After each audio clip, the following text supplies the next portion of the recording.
Hello, Millie Lace. It's so good to have you today. Hi, Caitlin. It's great to be here.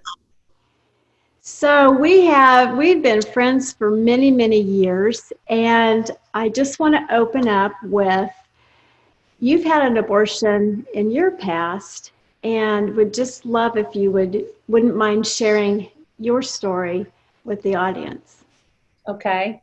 Well, I was married to my husband now, Dale, and we had been married and had a 3-year-old son.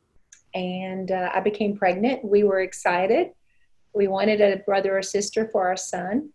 And but during the checkup, I was told because I had been taking an experimental drug for a tumor on my bladder, I was told by the doctor that I could die having the baby or my baby would be a monster and I would never forgive myself. And that day in that room to confirm the pregnancy, I remember being so scared. And I remember the doctor saying this now, but I didn't remember it for several years. He puts his hand up, Kaylin, and he says, "Now I know how you believe, but if you were my wife, this is what you should do. You should go and have a DNC and have it very quickly before the baby's heart starts beating. You need to go home and talk with Dale and then call this number." And I remember going home and crying in Dale's arms and just being so scared. I would look down at our 3-year-old son thinking, I'm going to die if I continue in this pregnancy. We did not get another opinion. We did not call our pastor. We were very involved in church. We were both raised in Christian homes and very much were active and loved the Lord our God very much. But we did call our parents. We called both of our parents and we told them and shared how scared that I was. And I will never forget that we called ourselves praying because we knelt down and it was a short prayer. And I just remember them getting up and my mother-in-law and my mom giving me a hug and saying, "Oh, honey, you have to do what the doctor's telling you to do." And so I remember in that moment, Kaylin, of just going, and just taking a deep breath and feeling relief, feeling a great relief that it was okay, that I had their blessing. And we called the number. They sent us to a Planned Parenthood in Little Rock, Arkansas. And here's where my life changed. We were going up the driveway, and on the side were people holding signs. This was in 1979. People were holding signs, "Save your baby." And I can remember ducking down in the car, way down in the floorboard. And I looked at Dale and I said, "Honey, they don't know why we're here, do they?" And that day, at that moment, I thought people were judging me. And I thought, they just don't understand my story, my situation. And so I continue in and with the process, as maybe you've heard many people say, I did not see the abortionist. I saw, some nurse and she was taking all the information down. And I didn't see the abortionist until he was ready to do the suction abortion. And again, in my head, I was having a DNC, a cleaning out. I was getting rid of something that was going to harm me. And I was 7 weeks pregnant. And I will never forget the nurse saying, "Honey, this will be over quickly and you can go back to work tomorrow." And she patted my hand and you're going to feel a little tinge. And honestly, after that moment, you're lined up and and I was 25 years old. Okay. I was 25 years old and of course married and pretty stable. I thought, I worked, I had a job. But I can remember right after that, these girls that were 16 lined up and drinking their juice and eating a cookie. And one looked at me and said, real nonchalantly, "Was yours a boy or a girl?" And I went, "Oh." And that day, Kaylin, that moment, that day, I lost it. I was never the same since. And what happened was on the way home, Dale and I did not talk. I felt tremendous guilt and shame come over me and questioning what did I do. I get home. to our small town, and I will never forget, in a new home, and walking up the steps to the back door, something started coming out of me, and I won't explain the excruciating pain and the remains, I believe, of some bad things that were coming out of me, and I was hemorrhaging. And I remember picking up the phone and calling my mom, screaming, saying, "What's happening to me?" And my mom said this, and she was a saintly lady. I loved her. I respected her, godly walk with Christ, all the above. But here's what she said to me: honey, she says, if we could have just trusted God, he would have taken care of this. So let's just don't talk about it anymore. So that day, you know what I did? I went to bed and cried myself to sleep, as I did for 12 years afterwards, every night, and asked my husband, Dale, honey, what did we do? And he consoled me by saying, honey, we did what we had to do. Now, that was for 12 years, okay? And lots of physical complications. I wanted to hurt myself. I wanted to run myself into the back of a truck to commit suicide. But we stayed in church, and I can honestly say that I really believe that, because of my faith, that I did not turn to illicit drugs. Thank God. I did not, go through with the plan to commit suicide. But now I can identify with so many others that share those kind of stories, that I was there. But praise God, and I don't know how long you want me to go here, but, I thank God for truth and for me helping me come out of denial as to what I did, because that helped my journey of healing and grieving. So what did help you come out of your denial? That's a great question. What helped me come out of denial was I was listening to someone else's story. She was sharing at our church one night. She had had an abortion, and she was sharing her testimony. Okay, this is 12 years after my abortion, and 12 years of keeping it a secret, 12 years of becoming a workaholic, 12 years of pushing it down and trying to, push the bubble down that wanted to keep rising up at different times. 12 years of even having another pregnancy and wanting to hurt myself during that third pregnancy, saying, God, if you want to take the life of this baby, take the life of this baby, because I felt so unworthy to have a healthy child. And but what helped me come out of denial was hearing this lady's story, because she had had an abortion, and she starts telling her journey of the grief. And I'm sitting there that night actually judging her, because she was separated from her husband and she got pregnant. Here I was, married, little good girl in church. And yet that night, just the Spirit of God and his revelation to me, I believe, just came over me to say, Millie, you're no different. You are no different than the 15-year-old that goes and chooses and does this, because it is a transgression, against me and against life. And so that night, some realization came in that, I had really done wrong, and I had transgressed, my moral code. And so what happened to me that night was thinking, oh my gosh, I need to talk with this lady, right? I need to tell somebody, because Dale was not there in the service that night. And I will never forget, I told the lady after church as she was leaving, I said, may I call you sometime? And so I barely gave her time to get home. And I am calling this lady on the phone at 10 o'clock at night, screaming, crying my eyes out, saying, this was me. I'm so wrong. And she then led me through and explained to me what recovery could look like. Oh, that's amazing, Millie. One thing we're talking about when we talk about moral injury is the effects that it has on us, and it deteriorates our character. And I noticed that when you have said quite a few things, you said you felt unworthy. And I know with deteriorating your character, you also feel self-loathing.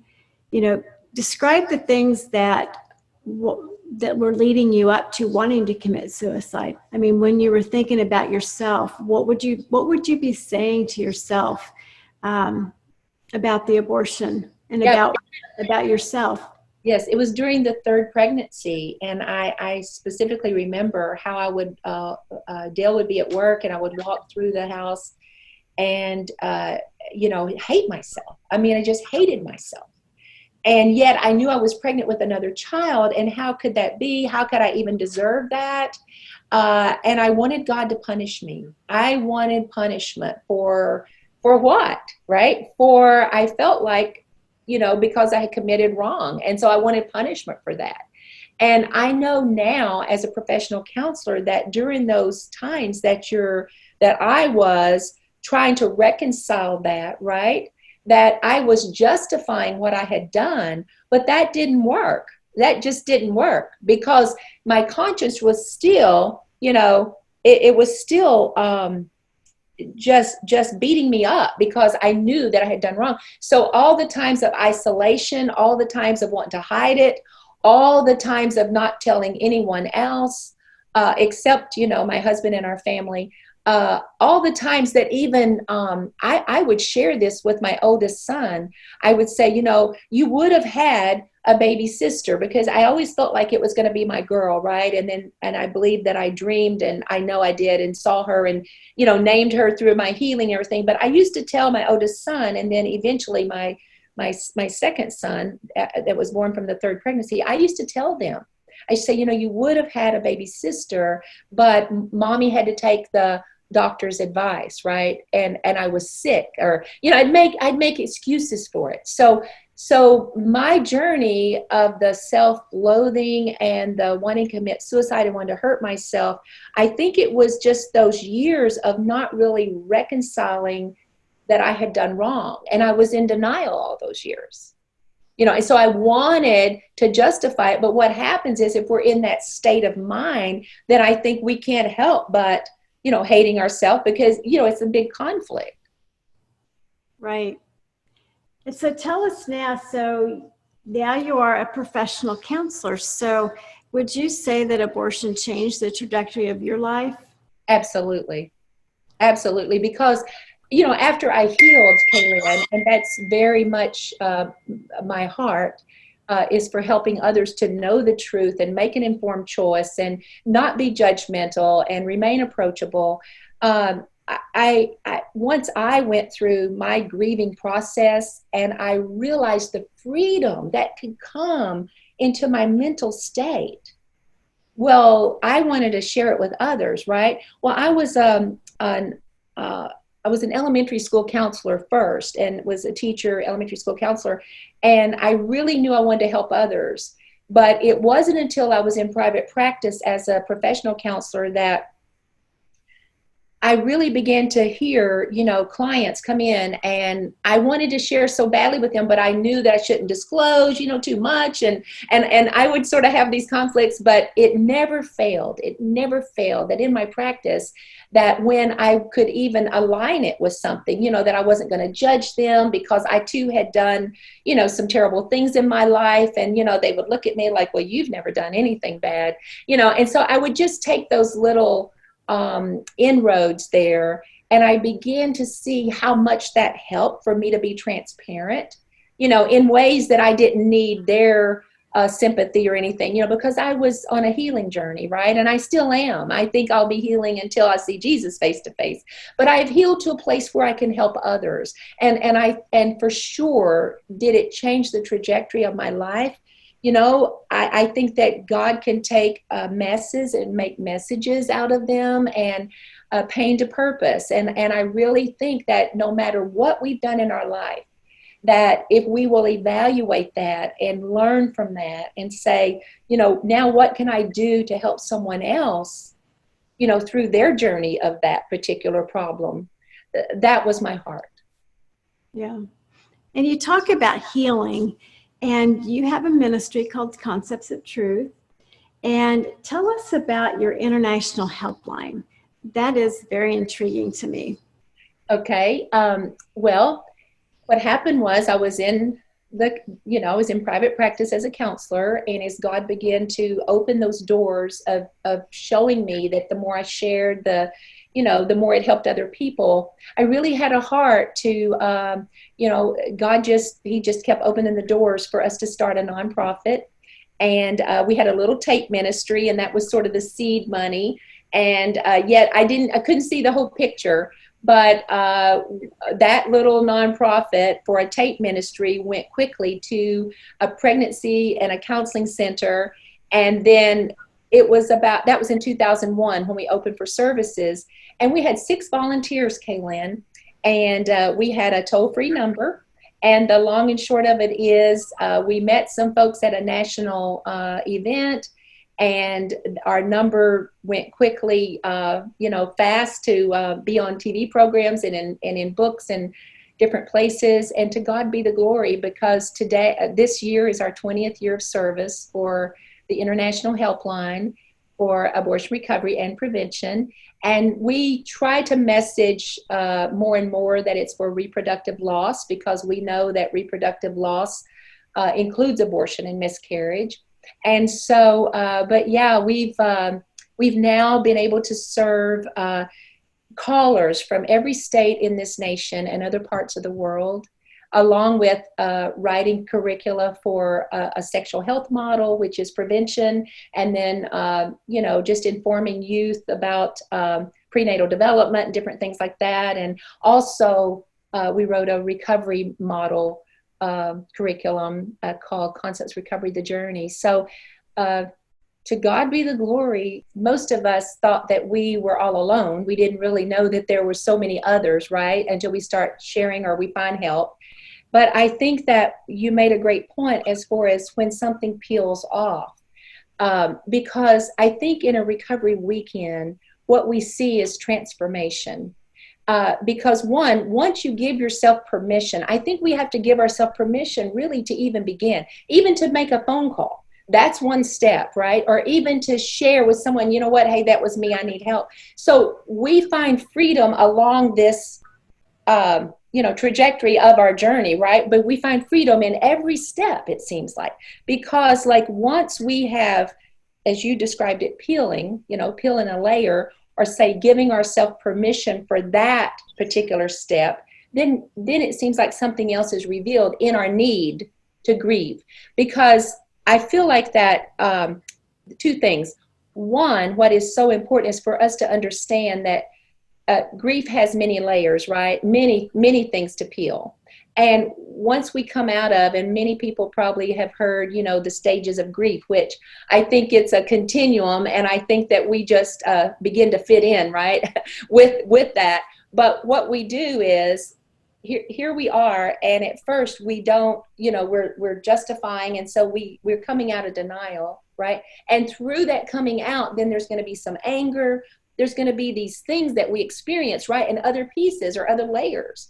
And so whether it's with needing to forgive somebody or forgiving more of ourselves, which just means accepting, that forgiveness for that transgression that we've committed, just accepting that, it's a huge step. And so along the journey, and what I think helps so much, and what we do in our recovery weekends, is we offer tangibles. And I think that when I know that you can research this, we have a left side of our brain and a right side of our brain, right? And so to really heal emotionally and heal our heart, we really have to get our left side of our brain, the logic side, right, connected to our right side, connected to the heart side.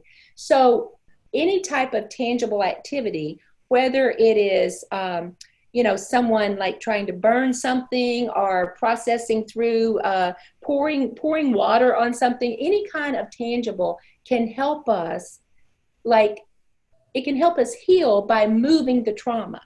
And so that's basically, people may not even have to understand all the, psychology behind that, but that is actually what's happening in the journey, which is beautiful.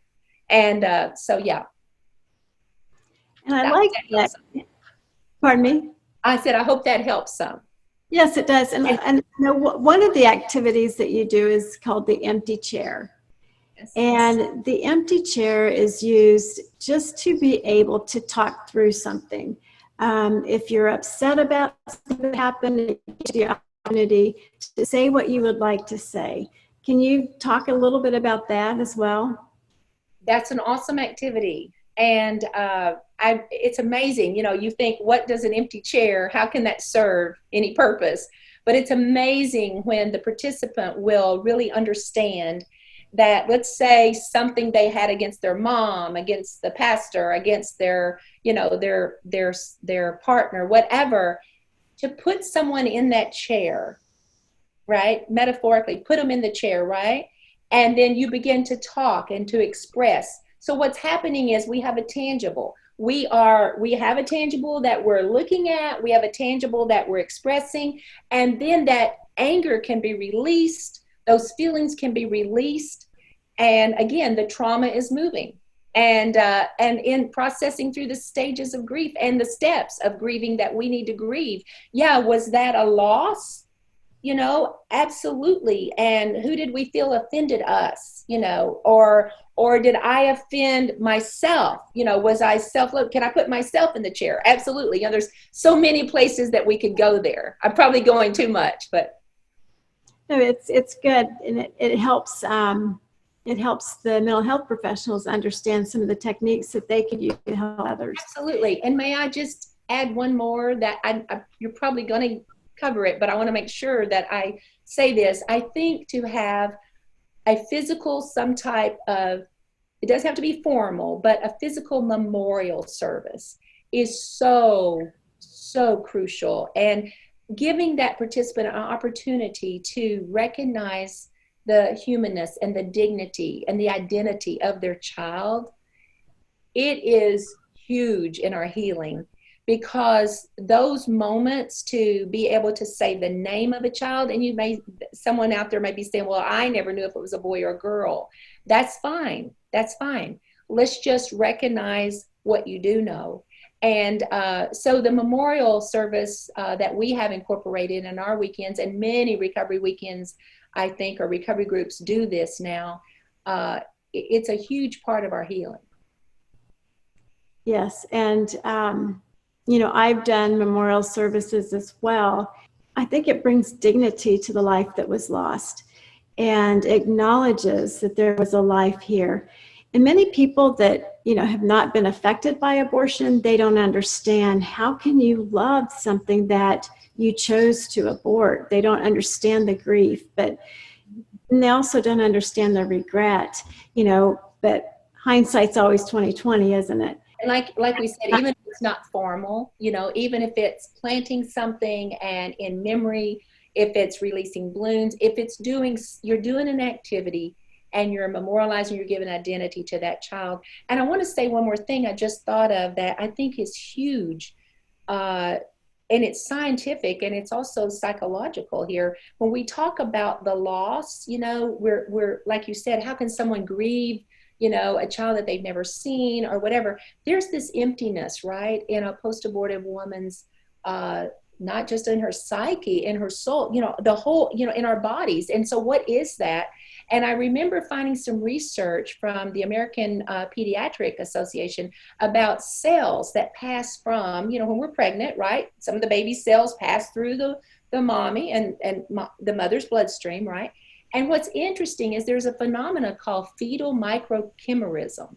And it actually says that those cells remain in our bloodstream, sometimes for years, sometimes for, even though that pregnancy is terminated, we still have some of those cells. And so that alone that connection was severed, right?